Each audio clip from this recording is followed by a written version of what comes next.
Oromiyaan lafuma Oromummaan nafuma yaaduma qawweetumu dhumi jaanin dhumu. Barraaq waan qabu waliin qabaa waan dhabu waliin dhabaa kana yaantummaa qabu hin eeginaa hin cabu. Barraaq.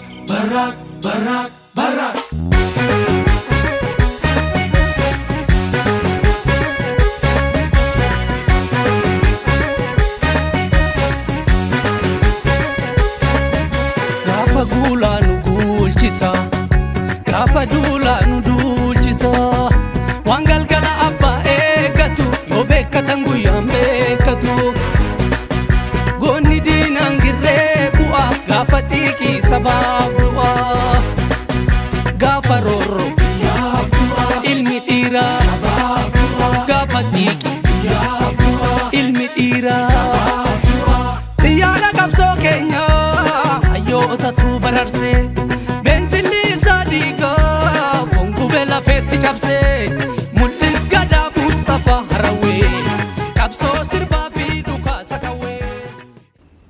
Hashama harka fuunee daawwattoota BBM kun sagantaa oduulee ijoo torbaniiti. Oduulee ijoo torbanii kan isinitti himu'an Kadiir Nageessooti. Mootummaan hoteela riizoortii Soodaree yeroo lammaffaaf cufuun hojiin dhaabbatichaa gufachuu fi hojjettoonni rakkoo irra bu'uun dhagahame. Godina Shawaa Bahaa aanaa Adaamaatti kan argamu hoteelli riizoortii Soodaree kanaan dura ji'oota torbaaf qaama mootummaatiin cufamee erga ture booda saaqamuun hojii idilee isaatti deebi'uun dhabamee ture. Haa ta'u malee yeroo ammaa kana sababa hin beekamneen qaamni mootummaa irra deebiin riizoortii Soodaree cufee jiraachuu hojii gaggeessitootaa fi hojjettoonni dhaabbatichaa himanii jiru. Waraanni bilisummaa Oromoo WBOn lola Oromiyaa bakkoota garaagaraa keessatti humnoota biltsiginnaa wajjin taasisaa jiruun injifannoo argachaa jiraachuun himame. Amajjii 12 bara 2022 godina Gujii aanaa Gooroo Doolaa bakka Soodduu Raabaa jedhamutti lola geggeesseen lukkeelee diinaa adabuun injifannoo argachuun kan beeksise yoo ta'u bifuma wal fakkaatuun amajjii 14 bara 2022 lixa Shaggar aanaa Adaa Bargaa bakka Odaa Daalotaa jedhamutti lola waraana biltsiginnaa wajjin taasiseen injifannoo dachaa argachuun gabaafamee jira. Godina Matakkal aanaalee Manduuraa, Dibaaxii, Bulaanii fi Daangur keessatti dhalattoota Gumuz irratti lolli baname. Lolli kallattii afuriin humnoota finxaaleeyyii Amaaraatiin irratti baname kun torban guutuu dhalattoonni Gumuz himan. Lolli kun osoo hin eegalin dura obbo Gadduu Andaargaachoo fi Jeneraal Muhammad Ibrahim helikopteraan garas imalanii deebi'uu fi lolli kunis akkuma qondaalonni kun deebi'aniin irratti banamu dhalattoonni Gumuz itti dabaluun ibsan.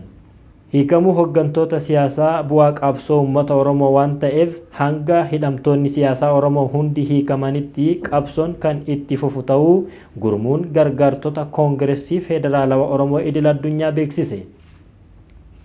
Gurmuun gargaartota KFO waliigalaa addunyaa hidhamtoota siyaasaa kan akka obbo Jawar Muhammad, Baqqalaa Garbaa, Dajanee Xaafaa fi kanneen biroo hidhaa irraa hiikamuu isaaniitiif maatii fi uummata Oromootiin baga gammadanis jedhanii jiru.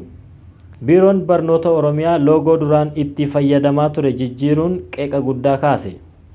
Biiroon Barnoota Oromiyaa loogoo yookaan asxaa tanaan dura itti fayyadamaa ture haquun loogoo haaraa fayyadamuun miidiyaalee hawaasummaa irratti mormii guddaa kaasee jira.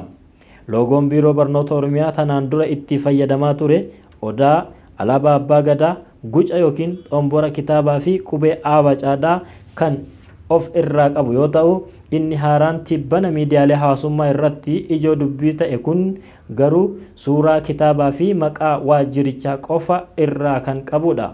Gogiinsi waggaa 40 booda amma Somaaliyaa fi Itoophiyaa keessatti mul'ataa jiru yaaddoo lammiilee miliyoonota ta'uu akka danda'u himame. Itoophiyaa fi Soomaaliyaan biyyoota komiteen baraarsa idil addunyaa IRC bara 2022 keessa kanneen balaa hamaa keessa jiran jechuun tarreessa 20 keessatti argaman ta'uu beeksise. Somaaliyaatti daayirektarri komitee baraarsa idil addunyaa Richard Kirozeris haalli namooma biyyoota lamaan keessatti mul'achaa jiru gaarii akka hin taane dubbatee jira. naannoon Amaaraa karoora fannoo qawwee hidhachiisuu malee hidhannoo hiikkachiisuu hin qabu jedhe. Mootummaan naannoo Amaaraa ibsa baaseen akka jedhetti karoora fannoo ijaaruu fi qawwee hidhachiisuu malee yaada meeshaa hiikkachiisuu jedhu akka hin qabne beeksisee jira. Naannichi ibsa kana kan baasee erga jimaata darbe hoggantoota fannoo guutuu naannichaa keessatti walitti dhufan magaalaa Bahar Daaritti mari'achiisee booda ta'us beekamee jira. Keeniyaa keessatti gareen qindaa'ee yakka hannaa raawwatu daldaltoota oomisha avukaadoo irratti xiyyeeffatuun dhagahame. Oomisha muka avukaadoo tokko irraa argamu waggaatti hanga doolaara Ameerikaa 600 argamsiisa. Fedhiin avukaadoo gabaawwan Awurooppaa fi Ameerikaa irratti akkaan dabaluu hordofee Keeniyaan oomisha avukaadoo irratti xiyyeeffate ta'uu gabaafame. Bara darbee Keeniyaan biyya oomisha avukaadoo sadarkaa jalqabaa irra turte Afrikaa kibbaa caaluun Afrikaa keessaa biyya oomisha avukaadoon tokkoffaa irra jirtu ta'uu dandeettee jirti. Muka avukaadoo maqaa warqee magariisa jedhu kan kenniteef Keeniyaan qonnaan bultoonni biyyattii oomisha kana irratti bobba'uun garee qindaa'anii yakka raawwatan of irraa ittisuuf jecha humna nageenya mataa isaanii hundeessuun eegumsa akka taasisan beeksifte. Ameerikaan waraana kaaba Itoophiyaatti waggaa tokko oliif geggeeffamaa ture dhaabuudhaan sarbamiinsa mirga namoomaa dararaa fi miidhaawwan gahaa jiran dhaabsisuuf dippiloomaasiin furmaata ta'uu hubachiifte. Dubbi himaan waajjira dhimma alaa Ameerikaa Ned Price ibsa kennaniin biyya isaanii waraanichi yeroo jalqabaa keessatti akka dhaabbatu gochuuf xiyyeeffannoon olaanaan dippiloomaasii cimaa hordofaa akka jirtu himan.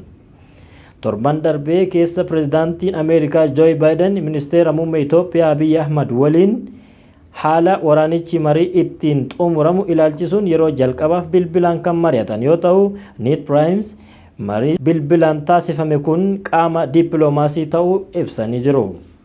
Oduuleen BBM ijoon har'aaf qindeeffanne kana fakkaatu qophiilee BBM biroo hafan waliin turtii gaarii.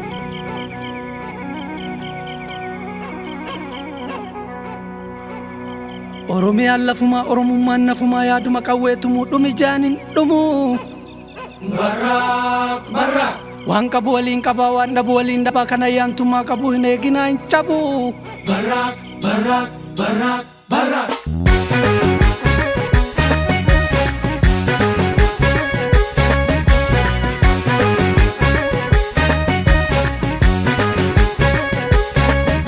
Gaafa guulaa nu guulchisa gaafa duulaa nu duulchisa waan galgala abbaa eeggatu yoo beekkatan guyyaan beekkatu goonni diinaan girree bu'a gaafa xiiqii sabaaf du'a gaafa roorroo ilmi dhiiraa gaafa xiiqii ilmi dhiiraa xiyyaara qabsoo keenya hayyootatu bararse beensilli isaa dhiigaa fongubee lafeetti cabse mul'is gadaa Mustafaa Harawee qabsoo sirbaa fi dhukaasa qawwee eebbisaaf usmaayyoo hirmiin ba'ame bakkalaaf jireenyaa iyyaan dhabame biddeen lafee daadhii baaburatti daaksifame ittoo foona caalu hundeessaatiin godhame hin nyaannu jiraan du'aan oodee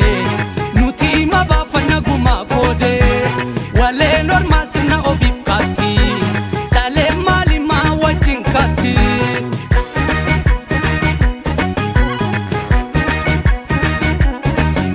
Bu'aa qeerroof qarree ce'umsaan wal garree faffacaatii dhammaa waan jettuuree lammaa shanee fi abaa'oo OLF fi kafaa'oo hin barreenaa bartuu Oromoodha martuu teephamaa mollite suphuuf yaaluu cite qeeduudhaa galmaa godhuuf qeeraa qalmaa shaggarii fi dirree dhabuu waan hin jirre ifannee kulkulchuu alagaan hin